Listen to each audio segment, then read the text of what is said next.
Hello friends, मैं हूँ इरशाद और आपका स्वागत करता हूँ हमारे चैनल अर्श एकेडमी पर। इस चैनल पर हम आपको हिंदी विषय से जुड़ी बेहतरीन कहानियाँ और रोचक वीडियो प्रदान करेंगे। अगर आप अपने हिंदी विषय की तैयारी के लिए सोच रहे हैं तो यह चैनल आपके लिए बहुत उपयोगी साबित होगा, इसलिए हमारे साथ बने रहिए। तो चलिए शुरू करते हैं। आज हम आपको सुनाने जा रहे हैं क्लास 10th के हिंदी की एक बेहतरीन कहानी, जिसका नाम है श्रम विभाजन और जाति प्रथा। इस कहानी के लेखक हैं बाबा साहेब भीमराव अंबेडकर। बाबा साहेब भीमराव अंबेडकर का जन्म 14 अप्रैल 1991 ईस्वी में महू, मध्य प्रदेश में एक दलित परिवार में हुआ था।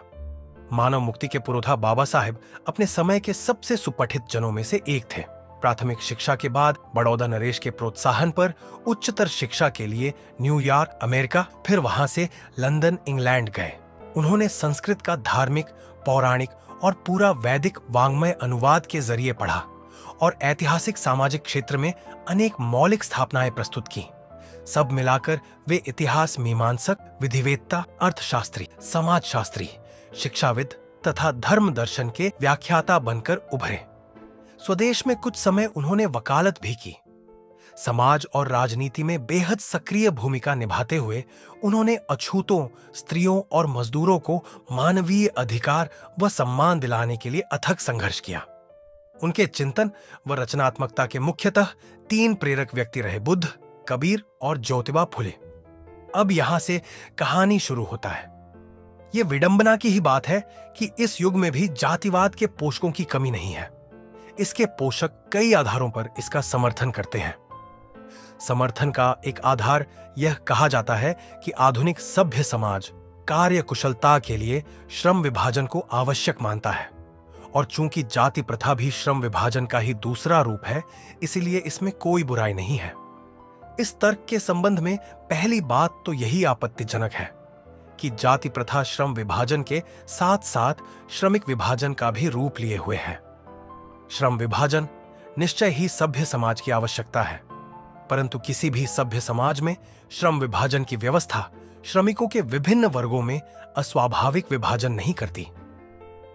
भारत की जाति प्रथा की एक और विशेषता यह है कि यह श्रमिकों का अस्वाभाविक विभाजन ही नहीं करती, बल्कि विभाजित वर्गों को एक दूसरे की अपेक्षा ऊंच नीच भी करार देती है, जो कि विश्व के किसी भी समाज में नहीं पाया जाता।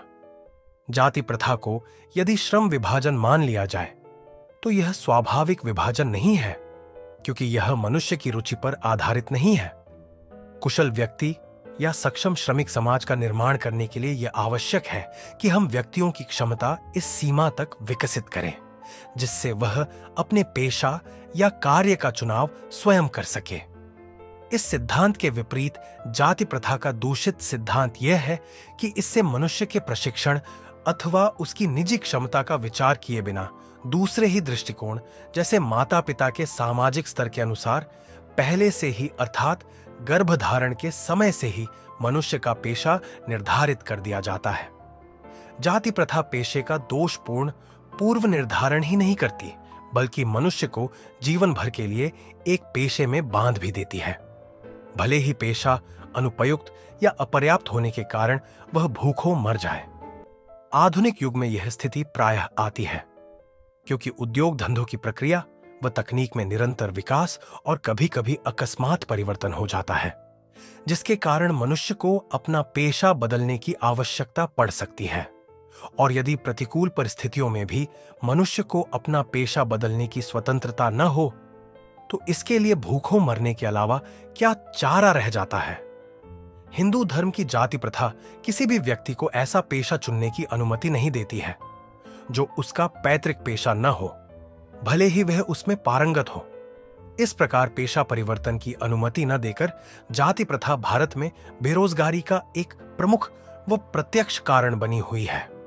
इस प्रकार हम देखते हैं कि श्रम विभाजन की दृष्टि से थी जाति प्रथा गंभीर दोषों से युक्त है। जाति प्रथा का श्रम विभाजन मनुष्य की स्वेच्छा पर निर्भर नहीं रहता। मनुष्य की व्यक्तिगत भावना तथा व्यक्तिगत रुचि का इसमें कोई स्थान अथवा महत्व नहीं रहता। इस आधार पर हमें यह स्वीकार करना पड़ेगा कि आज के उद्योगों में गरीबी और उत्पीड़न इतनी बड़ी समस्या नहीं जितनी यह कि बहुत से लोग निर्धारित कार्य को अरुचि के साथ केवल विवशतावश करते हैं। ऐसी स्थिति स्वभावतः मनुष्य को दुर्भावना से ग्रस्त रहकर टालू काम करने और कम काम करने के लिए प्रेरित करती है। ऐसी स्थिति में जहां काम करने वालों का न दिल लगता हो न दिमाग, कोई कुशलता कैसे प्राप्त की जा सकती है। अतः यह निर्विवाद रूप से सिद्ध हो जाता है कि आर्थिक पहलू से भी जाति प्रथा हानिकारक प्रथा है, क्योंकि यह मनुष्य की स्वाभाविक प्रेरणा रुचि व आत्मशक्ति को दबाकर उन्हें अस्वाभाविक नियमों में जकड़कर निष्क्रिय बना देती है। अब मैं समस्या के रचनात्मक पहलू को लेता हूं। मेरे द्वारा जाति प्रथा की आलोचना सुनकर आप लोग मुझसे यह प्रश्न पूछना चाहेंगे कि यदि मैं जातियों के विरुद्ध है तो फिर मेरी दृष्टि में आदर्श समाज क्या है। मेरा उत्तर होगा कि मेरा आदर्श समाज स्वतंत्रता, समता, भ्रातृत्व पर आधारित होगा। क्या यह ठीक नहीं है? भ्रातृत्व अर्थात भाईचारे में किसी को क्या आपत्ति हो सकती है? किसी भी आदर्श समाज में इतनी गतिशीलता होनी चाहिए जिससे कोई भी वांछित परिवर्तन समाज के एक छोर से दूसरे छोर तक संचारित हो सके। ऐसे समाज के बहुविध हितों में सबका भाग होना चाहिए तथा सबको उनकी रक्षा के प्रति सजग रहना चाहिए।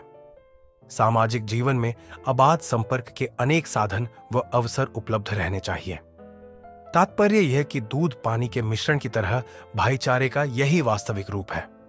और इसी का दूसरा नाम लोकतंत्र है, क्योंकि लोकतंत्र केवल शासन की एक पद्धति ही नहीं है। लोकतंत्र मूलतः सामूहिक जीवनचर्या की एक रीति तथा समाज के सम्मिलित अनुभवों के आदान प्रदान का नाम है। इसमें यह आवश्यक है कि अपने साथियों के प्रति श्रद्धा व सम्मान का भाव हो। इसी के साथ यहां पर यह कहानी खत्म हो जाती है। अगर आपको यह कहानी सुनकर अच्छा लगा है तो अभी हमारे चैनल को सब्सक्राइब करें और बेल आइकन को जरूर दबाएं और इस सफर में हमारे साथ जुड़ें। जल्दी ही मिलते हैं एक नए वीडियो में।